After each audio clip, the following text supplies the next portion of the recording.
الرحمن الرحيم.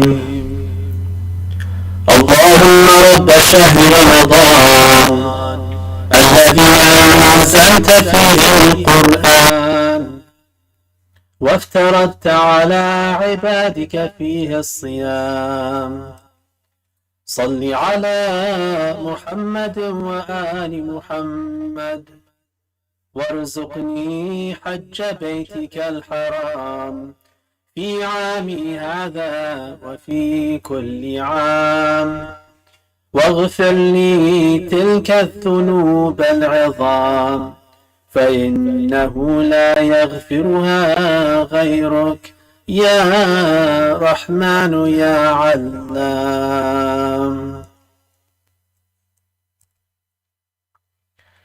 بسم الله الرحمن الرحيم.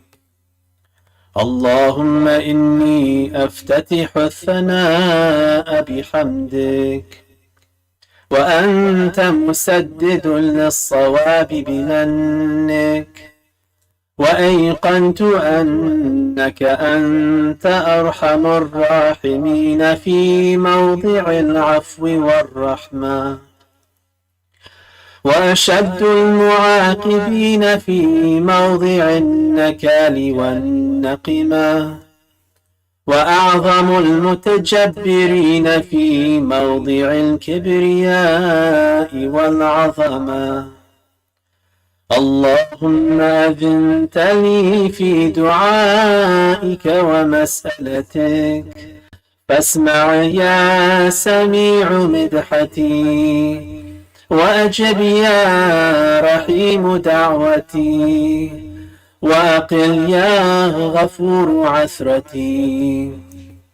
فكم يا إلهي من كربة قد فرجتها، وهموم قد كشفتها، وعثرة قد أقلتها، ورحمة قد نشرتها، وحلقة بلاء قد فككتها. الحمد لله الذي لم يتخذ صاحبة ولا ولدا، ولم يكن له شريك في الملك، ولم يكن له ولي من الذل، وكبره تكبيرا. الحمد لله بجميع محامده كلها، على جميع نعمه كلها. الحمد لله الذي لا مضاد له في ملكه، ولا منازع له في أمره. الحمد لله الذي لا شريك له في خلقه، ولا شبيه له في عظمته. الحمد لله الفاشي في الخلق أمره وحمده، الظاهر بالكرم مجده، الباسط بالجود يده، الذي لا تنقص خزائنه ولا تزيده كثرة العطاء إلا جودا وكرما، إنه هو العزيز الوهاب. اللهم إني أسألك قليلا من كثير، مع حاجة بي إليه عظيمة، وغناك عنه قديم، وهو عندي كثير، وهو عليك سهل يسير. اللهم إن عفوك عن ذنبي، وتجاوزك عن خطيئتي، وصفحك عن ظلمي، وسترك على قبيح عملي، وحلمك عن كثير جرمي، عندما كان من خطئي وعمدي أطمعني في أن أسألك ما لا أستوجبه منك، الذي رزقتني من رحمتك وأريتني من قدرتك وعرفتني من إجابتك، فصرت أدعوك آمنا وأسألك مستأنسا، لا خائفا ولا وجلا، مدلا عليك فيما قصدت فيه إليك. فإن أبطأ عني عتبت بجهلي عليك، ولعل الذي أبطأ عني هو خير لي لعلمك بعاقبة الأمور. فلم أر مولا كريما أصبر على عبد لئيم منك عليه.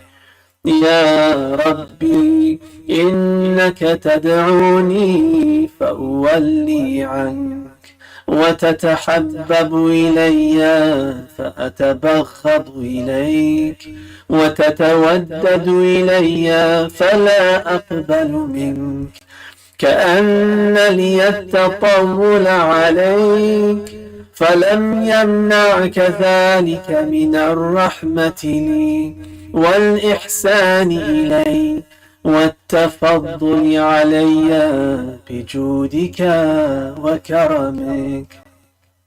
فارحم عبدك الجاهل وجد عليه بفضل إحسانك، إنك جواد كريم. الحمد لله مالك الملك مجري الفلك مسخر الرياح فالق الإصباح ديان الدين رب العالمين.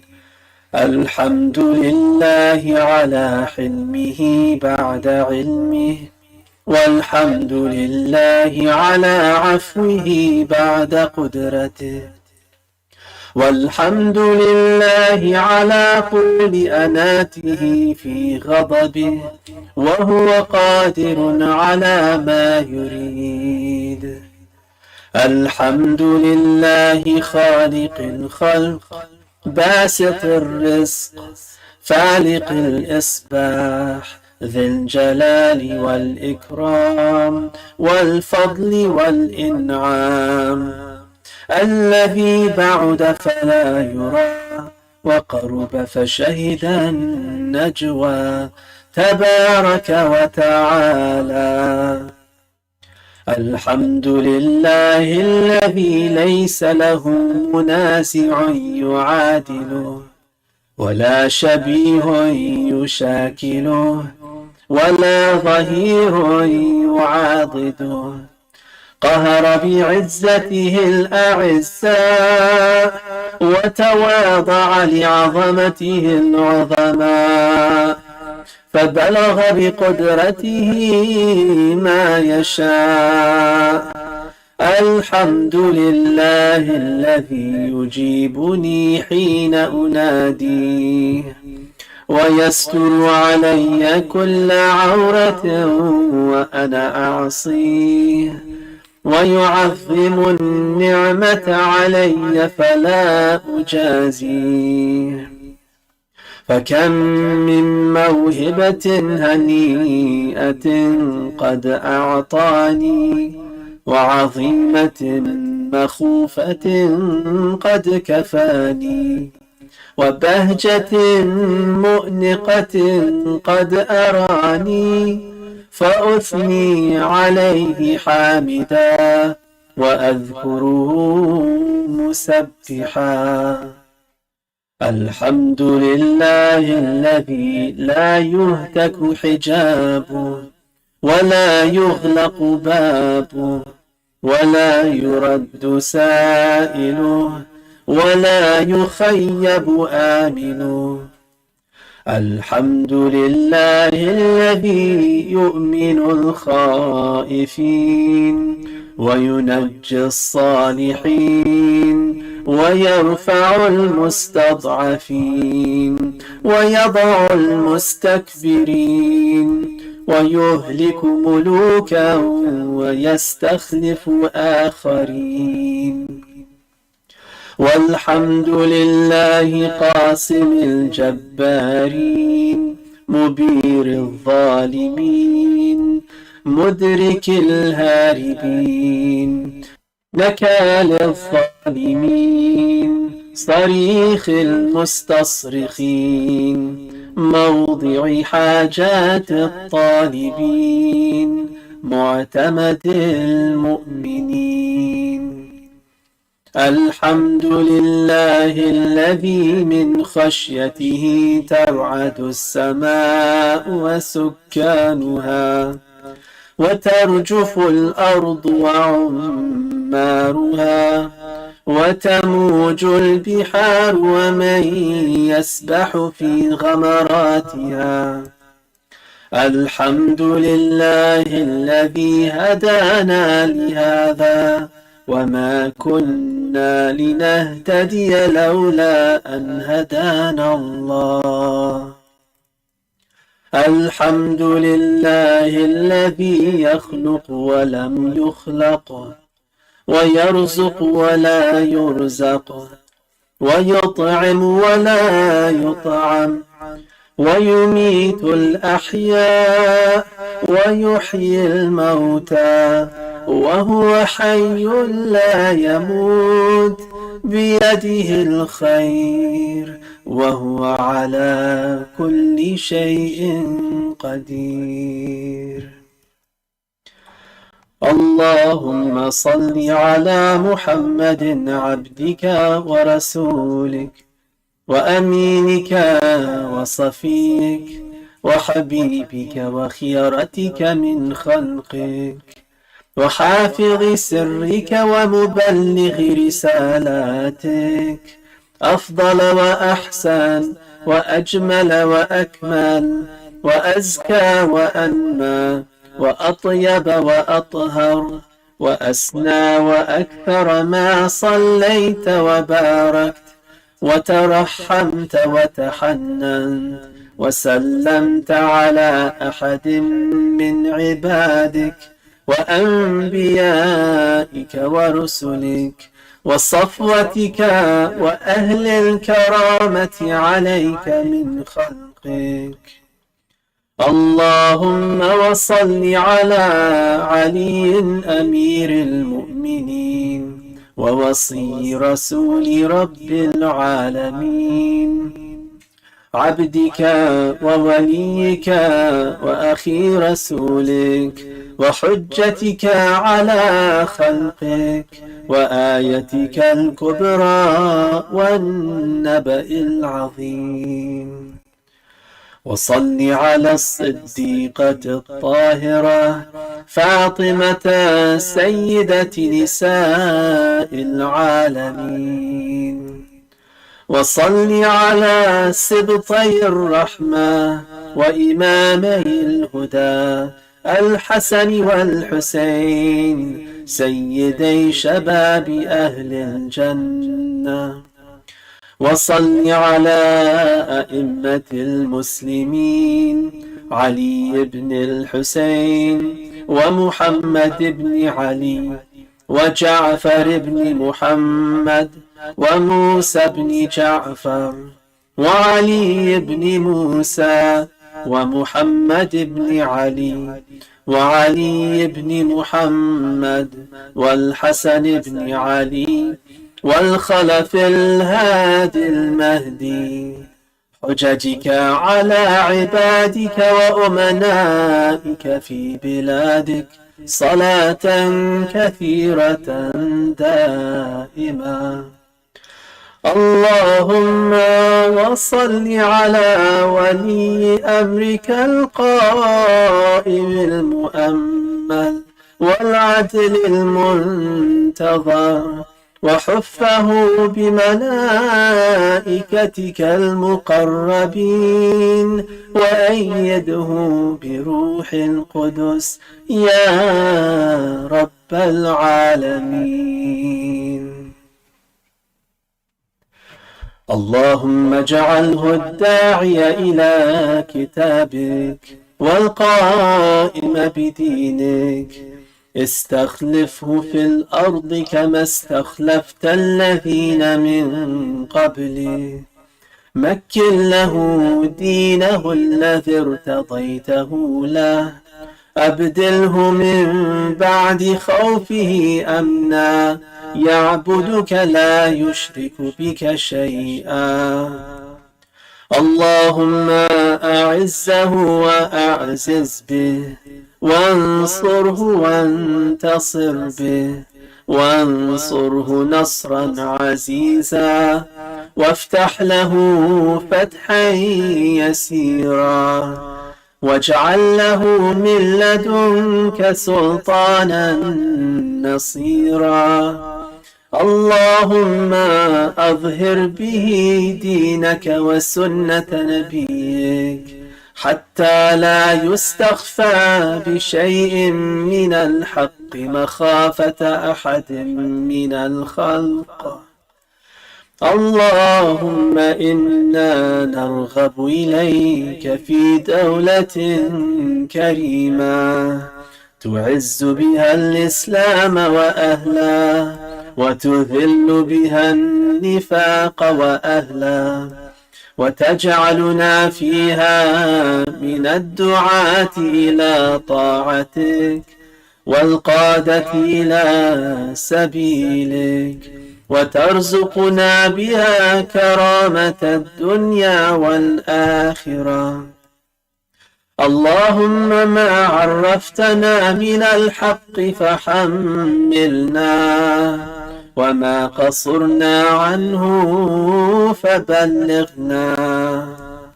اللهم المن به شعثنا، واشعب به صدعنا، وارتق به فتقنا، وكثر به قلتنا، وأعزز به ذلتنا، وأغن به عائلنا، واقض به عن مغرمنا، واجبر به فقرنا، وسد به خلتنا، ويسر به عسرنا، وبيض به وجوهنا، وفك به أسرنا، وأنجح به طلبتنا، وأنجز به مواعيدنا، واستجب به دعوتنا، وأعطنا به سؤلنا،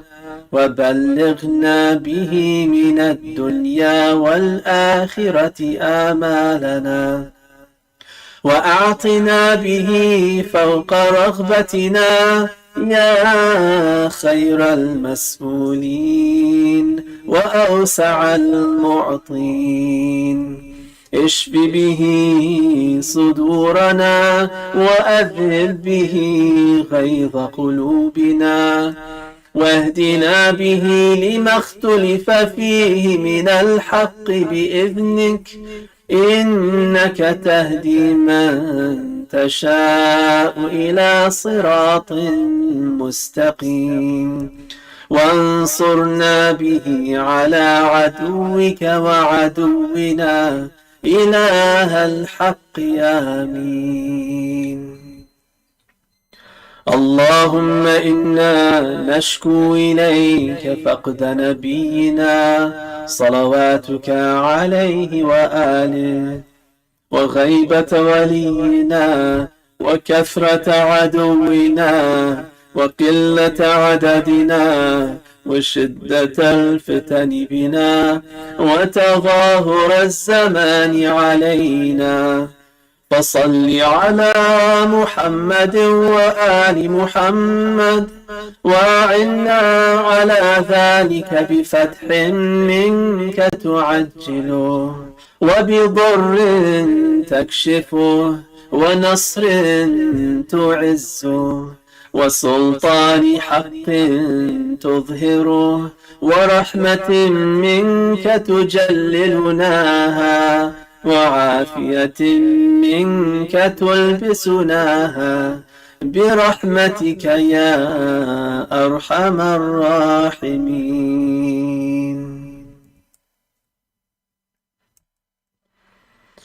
بسم الله الرحمن الرحيم. اللهم برحمتك في الصالحين فأدخلنا، وفي عليين فارفعنا، وبكأس من معين من عين سلسبيل فاسقنا، ومن الحور العين برحمتك فزوجنا، ومن الولدان المخلدين كأنهم لؤلؤ مكنون فأخدمنا، ومن ثمار الجنة ولحوم الطير فأطعمنا، ومن ثياب السندس والحرير والاستبرق فألبسنا، وليلة القدر وحج بيتك الحرام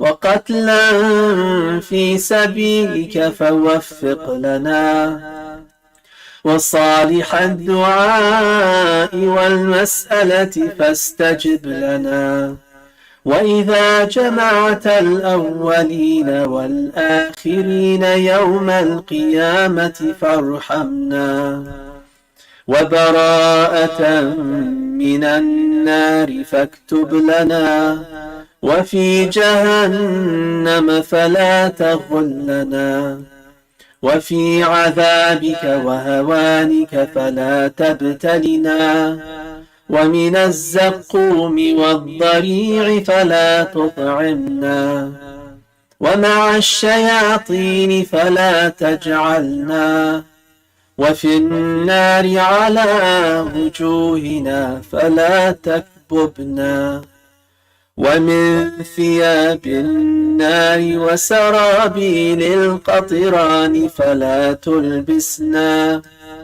ومن كل سوء يا لا إله إلا أنت بحق لا إله إلا أنت فنجنا. بسم الله الرحمن الرحيم. أعوذ بجلال وجهك الكريم أن ينقضي عني شهر رمضان، أو يطلع الفجر من ليلتي هذه، ولك قبلي تبعة أو ذنب تعذبني عليه. وصلى الله على سيدنا محمد وعلى أهل بيته الطيبين الطاهرين.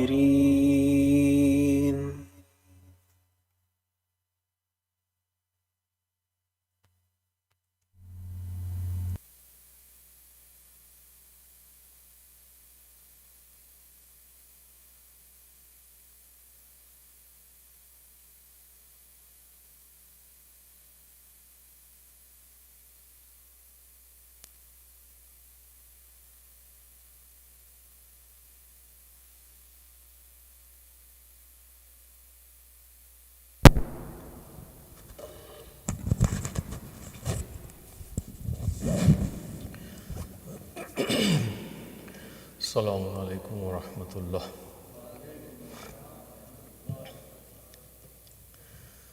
أعوذ بالله من الشيطان الرجيم. بسم الله الرحمن الرحيم. الحمد لله رب العالمين بارئ الخلائق أجمعين، والصلاة والسلام على سيدنا ونبينا ومولانا أبي القاسم محمد اللهم صل على محمد وأهل بيته الطيبين الطاهرين. أما بعد، أعوذ بالله من الشيطان الرجيم. بسم الله الرحمن الرحيم. يا أيها الذين آمنوا لم تقولون ما لا تفعلون كبر مقتا عند الله أن تقولوا ما لا تفعلون. صدق الله العلي العظيم.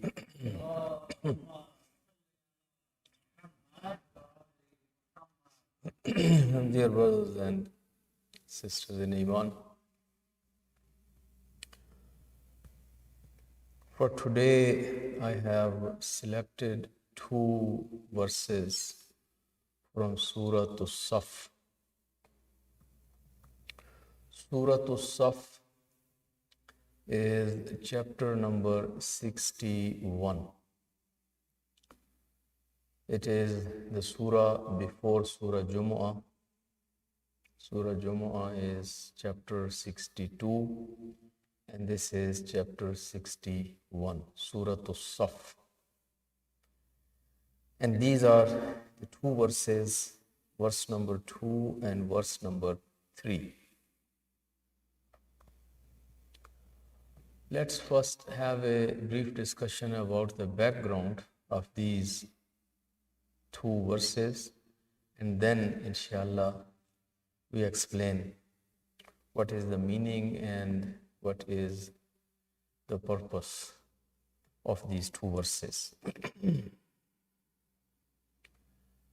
Ulama who have written the commentaries on Quran, they discussed the fact that a group of believers were used to say that if we would know what is the best thing in eyes of Allah subhanahu wa ta'ala, then we would make sure to just go ahead and do that. If we would know what is ahabbul a'mal indallah. We are doing all this, what Rasulullah is telling us, day-to-day Islamic duties, but we would like to do more. We would like to do even better than this. And if we would know that what is it which Allah likes the most, then we would like to do that, even if we had to give up everything from our life and from our mal and family and everything, but we would make sure that we will do that. Then they say Allah subhanahu wa ta'ala revealed this Surah As-Saf and asked them to do the jihad in the way of Allah.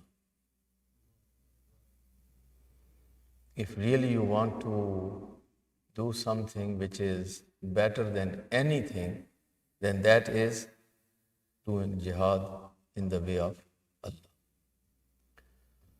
So this is one of the narration which almost most of the ulama, they have mentioned about it. But then some of them, they say that some of these verses are not only addressing their question, but actually these are criticizing the behavior of these believers that who have not been steadfast in their practices or in their devotion to Allah subhanahu wa ta'ala. It happened actually when Allah subhanahu wa ta'ala spoke about the rewards of those mujahideen who had done jihad in the battle of Badr. And when Allah subhanahu wa ta'ala spoke for very high rewards for them, so it was the first time that Muslims had the opportunity of do jihad in Badr. So some people, they said, we didn't know that it is so important in eyes of Allah subhanahu wa ta'ala. We didn't know that this is what Allah wants the most from us. But now, from now on, we will make sure and we will do this and we will do that. And they did lot of rhetoric. And then within a year, Battle of Uhud came after Badr. And while they were all jumping up and down and making so many statements and claims that now if we get any other opportunity to go and fight in the way of Allah, we will set the records. And we will do this and we will do that. And then finally what happened in the Battle of Uhud, most of them, they ran away.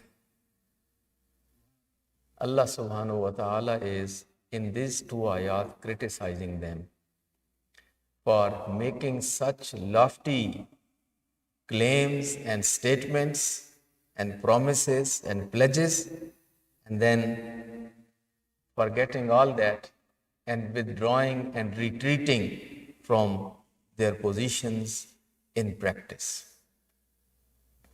So most of the scholars, Sunni and Shia both, when they wrote the tafsir of these two verses, they mentioned this background.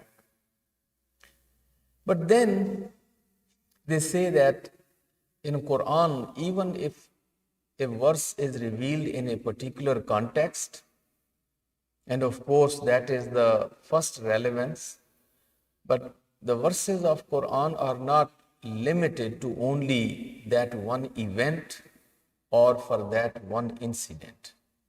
Verses of Quran have very wide and very comprehensive meanings and far-reaching things at that time and in future and forever. So they say that these verses are not only the criticism for those that who were making such lofty claims and such big pledges and big statements and then they ran away. But actually these ayat are criticizing all those people that who say something, who make promises, who make pledges, who make statements, and then in action, they don't do those things. They don't deliver. They retreat. They say something, and then when the time comes, they don't fulfill their promises. They don't live up to their pledges and their promises. Allah subhanahu wa ta'ala is criticizing that behavior. In very severe manner, Allah subhanahu wa ta'ala says, Ya ayyuhalladhina amanu,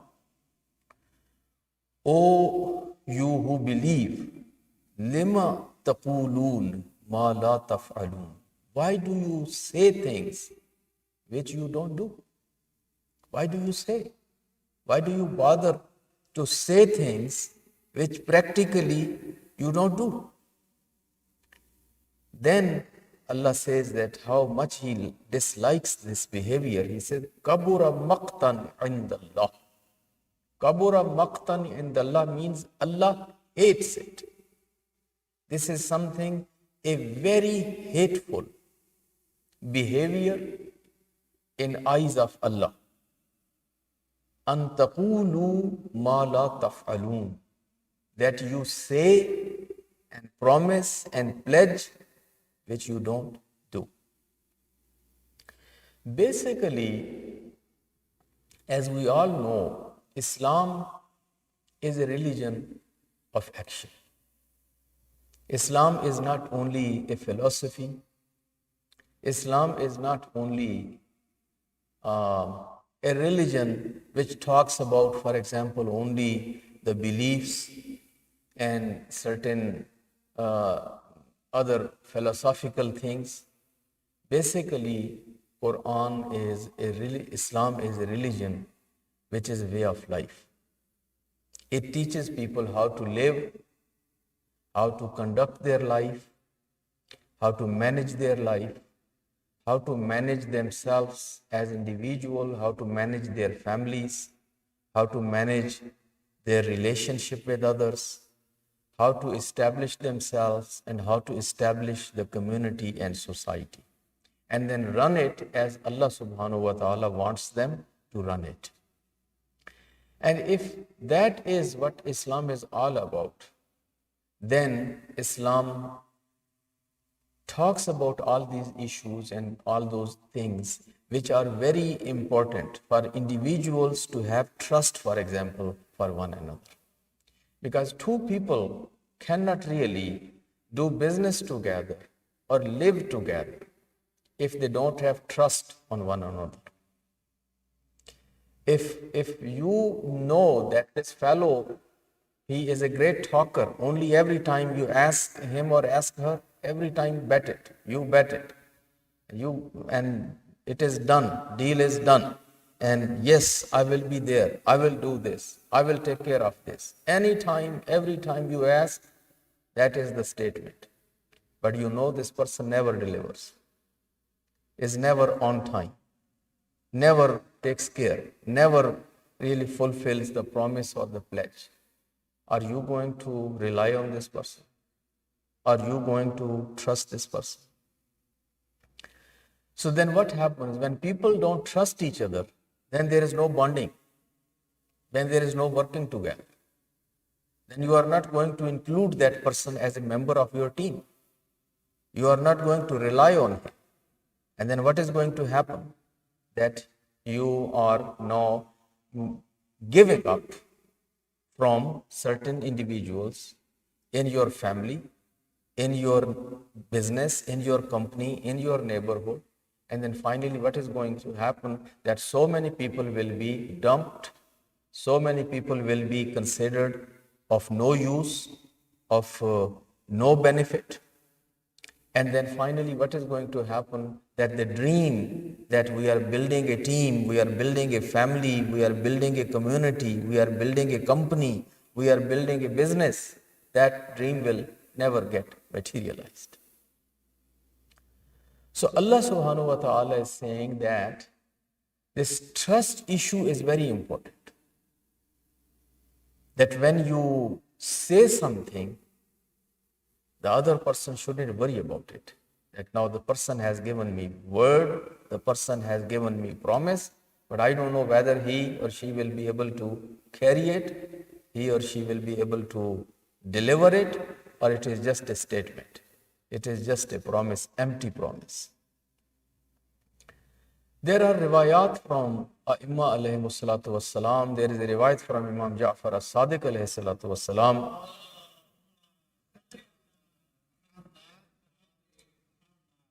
where he says, it is in Usul Kafi, where he says, Idatul mu'min akhahu nadhrun. He said, this promise of a mu'min to another mu'min is just like a nazar which you make for Allah subhanahu wa ta'ala, a mannat, a nazar, that if you don't fulfill, you know there are consequences. You made nazar to Allah subhanahu wa ta'ala, if such thing happen, then I will, for example, do 2 rakat namaz, or I will give this much money in the way of Allah, or I will go for Hajj, or I will go for Umrah, or I will go for Ziyarat, or I will do that many nawafil. You make the nazar. That is your promise with Allah. So Imam Sadiq says, when you promise a believer, it is also just like a nazar. It's a serious business.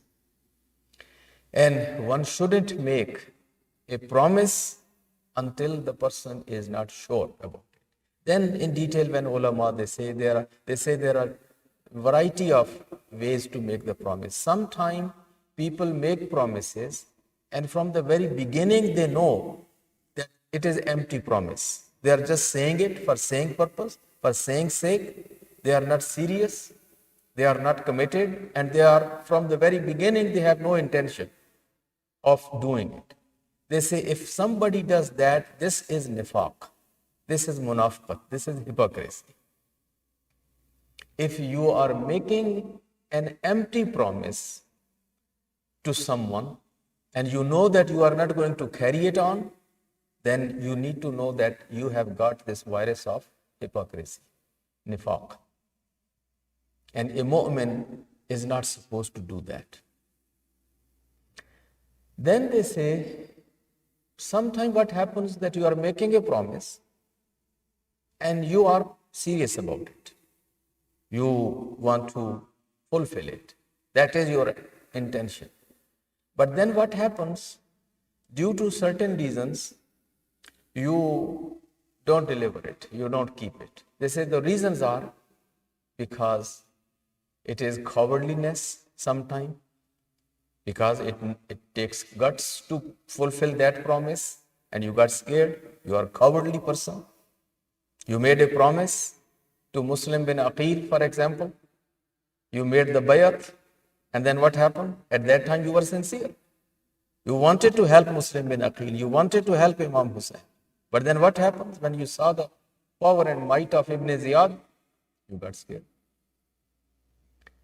So, this is when people when they break their promises, either they break their promises because of the cowardliness, or they break their promises because of their miserliness. They promised someone to help. I will give you this much money. I will buy you a car. I will buy you a home.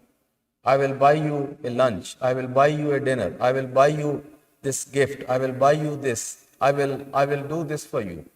Sometimes they will make these promises to their spouses. Sometimes they will make these promises to their children. Sometimes their extended family, friends, community, they will make such promises. But when time comes to write check and to take out that money from the wallet, because of the miserliness, bukhl, no, they don't have heart to spend it. They don't have heart to write the check or give away that money. So it is because of the miserliness. So people need to know these things also. They need to know themselves, their strengths and their weaknesses. And then if they know that they have got hypocrisy, they need to go and treat it. If they know they are coward, they need to go and treat it.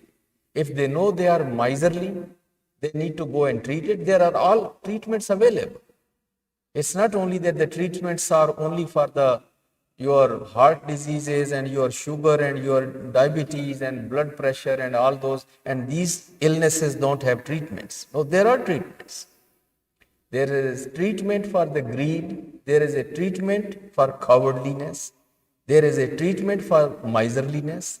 There is a treatment for the hypocrisy. There are treatments available in Ilm Akhlaq for all these diseases. But at least person himself or herself should know that these are my weaknesses. And keeping those weaknesses in mind, they should avoid from making such lofty claims, such big promises, when they know that they don't have that heart, when they know that they don't have that kind of, for example, ability to carry on those promises, then they should not do that. And at least they should feel ashamed.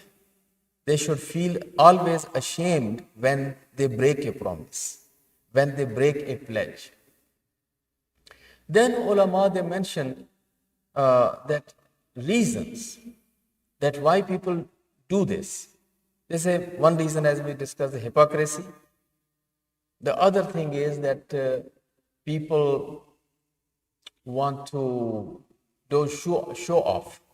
It's a riyah, that in every gathering, in everywhere, they want to be recognized. They want to be noted that they are somebody and they are important people. And so they speak a lot, they talk a lot, and then they make those promises and they make pledges, it is because of riya. They just want to show off. Or similar inclinations. So they are told that this is not something little that you can say, oh, meaning who cares? I made the promise, I made the statement, I made the pledge, I changed my mind. And that's fine. But Allah subhanahu wa ta'ala says, no, that is not the case. Kabura maqtan indallah. This is something which Allah hates. Antaqulu ma la tafalun. It's not only that Allah is saying that the promise which you make with me, if you break that, Allah is saying in general terms, whether you make this promise to Allah, whether you make this promise to your parents, whether you make this promise with your spouse, whether you make this promise with your children or with anyone else. Because this is going to either build your reputation or it is going to ruin your reputation. And you know, a reputation of a believer is very sacred thing.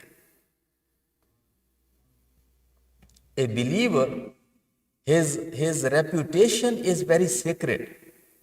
That's why Allah subhanahu, when the Rasulullah, when he did the last Hajj, and he said, as the blood of a believer is sacred, and as his mal and his belonging are sacred that no one can go and take away, the reputation of a believer is also sacred, and no one is allowed to ruin it.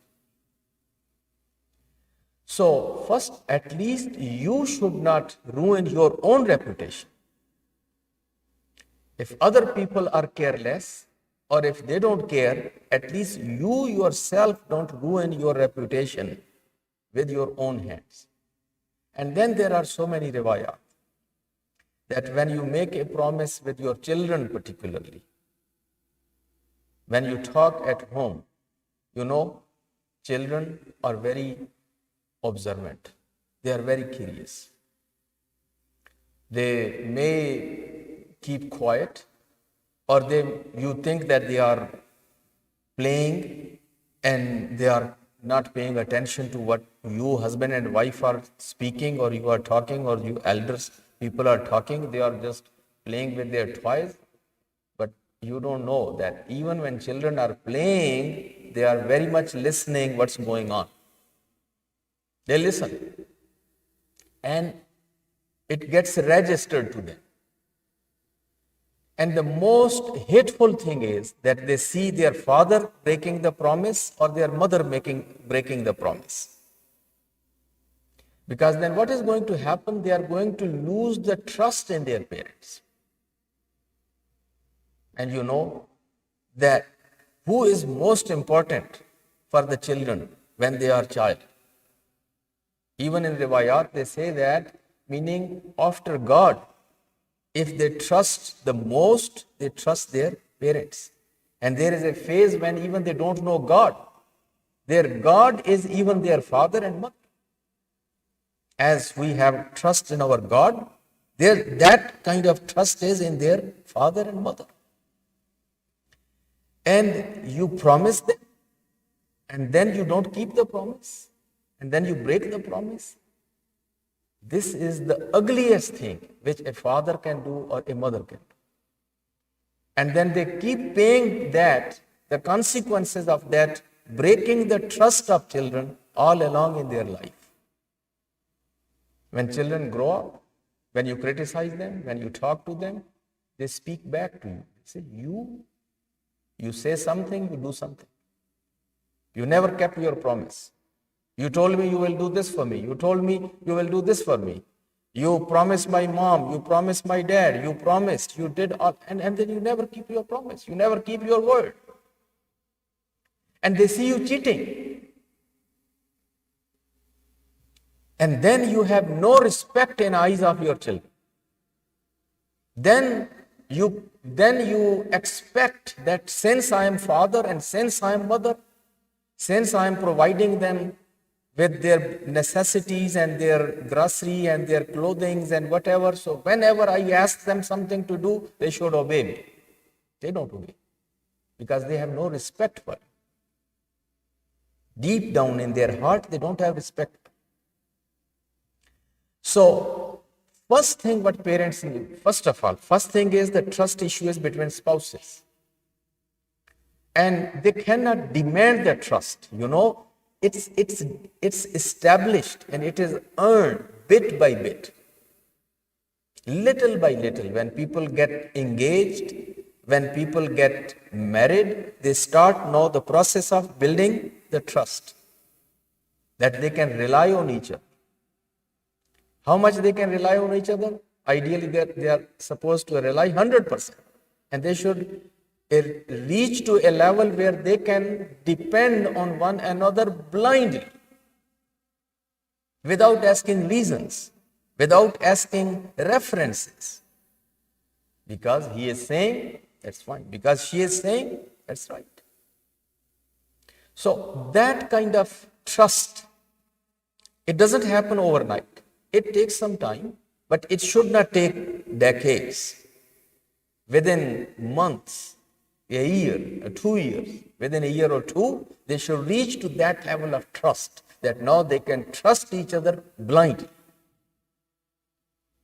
And when one says something that we will do this, the other one should not worry whether he will do it or not. Maybe the person will change the mind. Tomorrow his mother will say something in his ear and he will change the mind. Tomorrow his father will say something in his ear and he will change the mind. Tomorrow something else. No, person has said it, will do it. So first is the trust between spouses. Then their trust will have the trickle down effects on the children. In that family, when there is a trust and there is a mutual respect and promises and pledges are kept, then children will grow with that spirit and with that kind of a background. They know they don't see anybody cheating. They don't see anybody cutting the corners. They know the plan was made, the pledge was made, the promise was made, dad said this, mom said this, this is going to be like that. And then, of course, when we make the promises and plans, then later on, my brothers and sisters, sometimes we have to pay prices to keep the pledge or to keep the promise or to keep the plan. It's not easy. Sometimes unexpected things happen. But then that is the time when to give sacrifice. But keep the pledge, keep the promise. Otherwise, the trust will be shattered. And every time people will get habit of making excuses and giving explanations. So every time you are expecting that the promise was made, but here I will have another new explanation coming. A new excuse will be coming in. A new explanation. Don't make your life the life of explanations.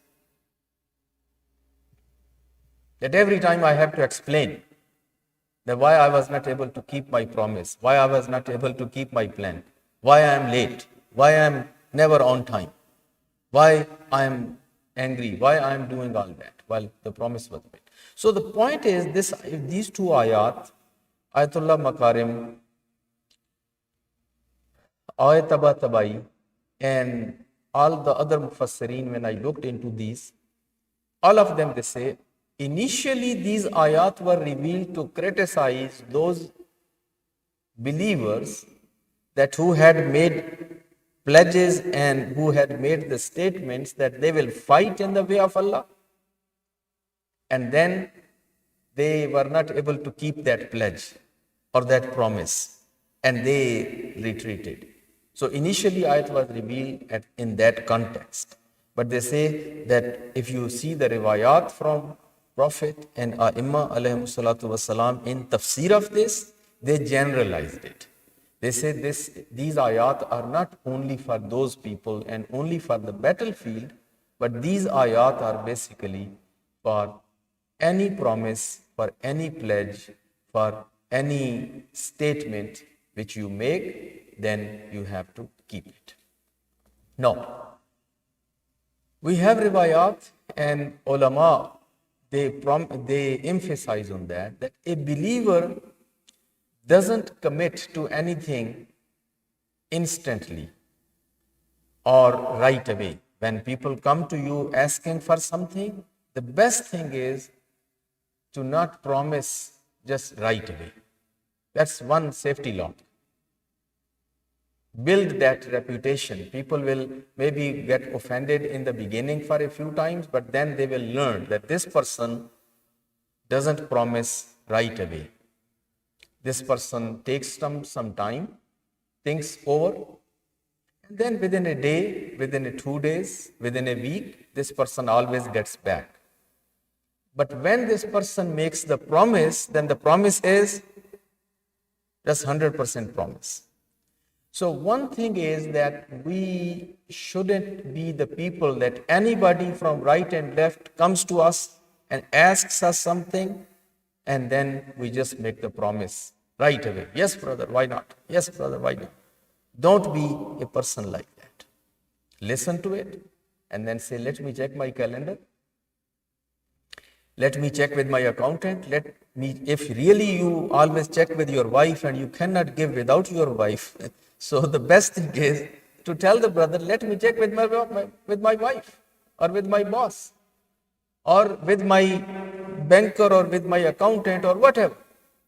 So take some time and check and tell within a day or 2 days, within a week, I will let you know. So that is the best thing to avoid from this worst behavior, which is saying and then not doing it, promising and then not keeping it. The second thing is, whatever you are even promising, always use the word inshallah with it and put some ifs and buts with it. Never make absolute promise. गली कोई नहीं ये बिल्कुल जनाब ये तो आपने कहा और बस ऐसे हो गया आप कहें और हम न कहें. Don't make those kind of promises. Always keep a little room that I think most probably I should be able to do it, unless if something happens that is a game changer or I have some concerns, some things are going on, so I don't know. There is something like that, but overall, I think that I should be able to manage it. I think 90%, 99%, I think I can do it. So that is the way of a promise of a believer. A believer doesn't make those 200% strong promises. Always leaves some room because there are so many things which are beyond your control. You don't have control on everything. So instead of coming tomorrow and हंस के दिखा दें फिर, or just meaning seeking the apology, the best thing is when you are promising the person, leave some room for retreat and leave some room to get out of it if it happens to. But don't make that reputation. It is just for your taqwa, for your parhez, because this is a behavior which Allah doesn't like. So these are the two safety laws. One, don't promise right away. Take some time and say I will, and then go and really sit down and see whether you can do it. Your time, your resources, your funds, your abilities, everything gives you the room, gives you the ability to do that. The second thing is that when you give the promise, also make some kind of those ifs and buts. So tomorrow, if time comes, then you can do that. I will conclude it, my brothers and sisters, by saying this, that all of us as believers, as family members, as friends, as community members, One thing which is very important, that is the trust, that is reputation. We are respected according to the level of our commitment, to the level of our trust, to the level of our reliability. People are only going to respect you when they know that you are a reliable person, when they can trust you, when they can depend on you, when they can take your word. Your word is very important. And trust is very important for keeping family, keeping relationships, keeping friendships, even keeping the positions wherever we are.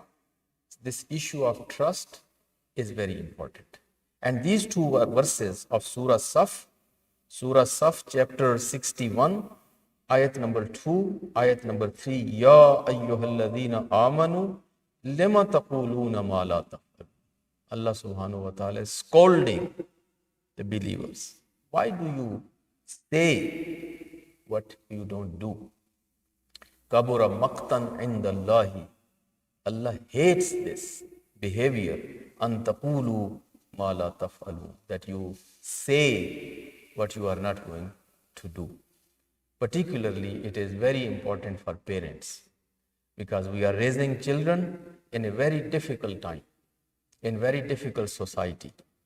And children are not those children that who are not going to speak back, or who are not going to tell you what is wrong with you, dad, or what is wrong with you, mom. In this day and age, in this society, children speak back. They show you the mirror. And if they lost that respect of father or mother, then my brothers and sisters, in this society, because father and mother is wearing so many hats. We don't have, meaning those grandfathers, we don't have so many uncles and aunts, we don't have those big figures, the holy figures or sacred figures in our families. In back home, if the father was not able to fix it, so the Taya Jan would come in. Taya Jan was not able, the Nana Jan would come in. The Nana Jan was not able, the Dada Jan would come in.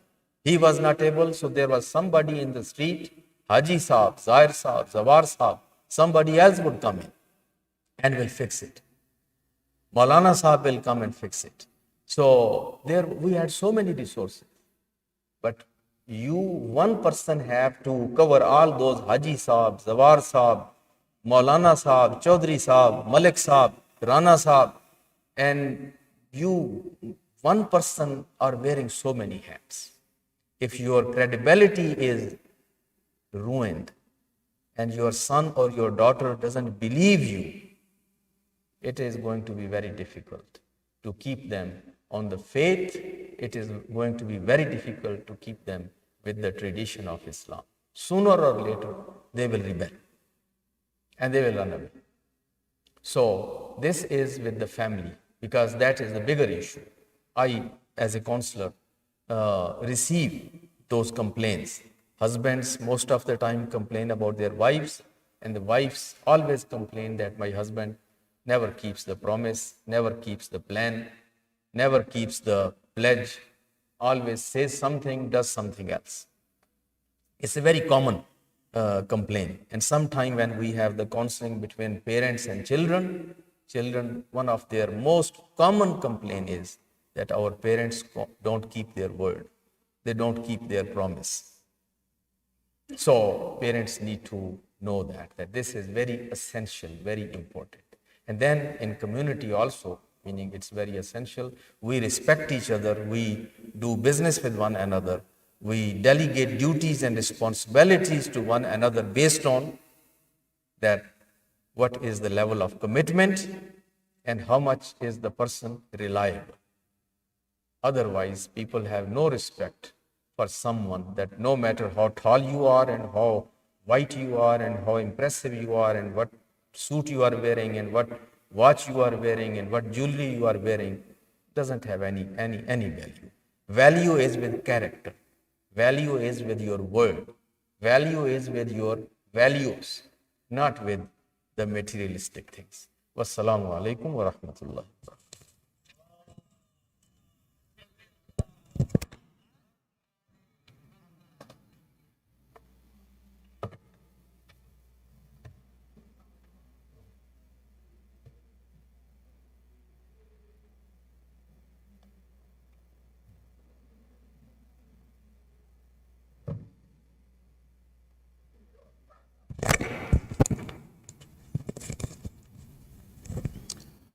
Respected Maulana, dear brothers and sisters, Assalamu alaikum. I would like to acknowledge the sponsors of tonight's iftar, which is sponsored by Rockford Families for their health and well-being and increased tawfiqat. Let us recite a very loud salawat. Allahumma salli ala Muhammad wa They have requested us for a Surah Fatiha for the marhumeen of these families. And I'm going to, inshallah, give you the names for their Isal Sawab and for all of our marhumeen, their Isal Sawab. We will, inshallah, recite a Surah Fatiha after I read the names. Marhum Mazhar Zarki, Patricia Rizvi, Basim Kamal, Farzana Nafsi, Yusuf Ali Nafsi, Razia Rizvi, Ali Zamin Rizvi, Moon Naqvi, and Dr. Raza Naqvi. For all of these marhumeen, for all of our marhumeen, for their Isal Sawab, let us recite a Surah Fatiha with another very loud salawat. Allahumma salli ala Muhammad wa ali.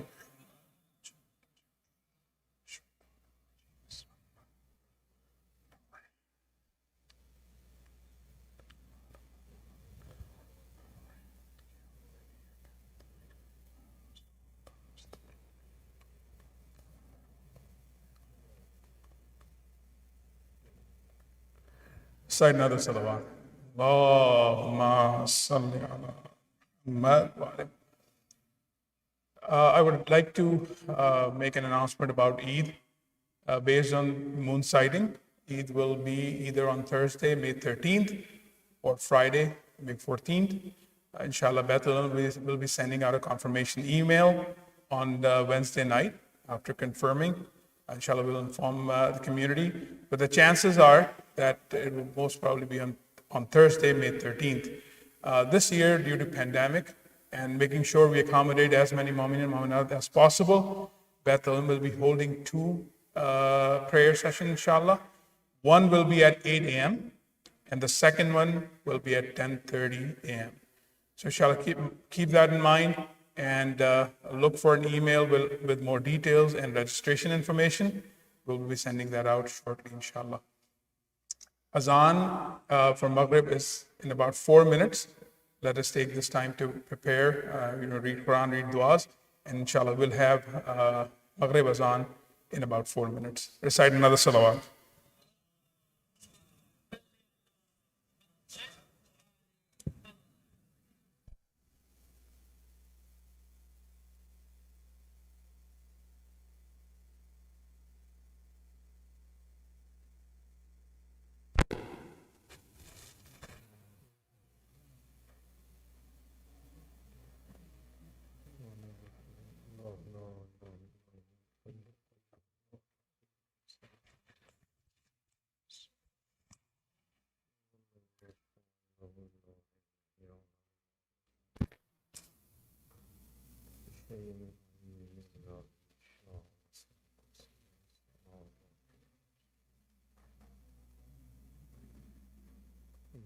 بسم الله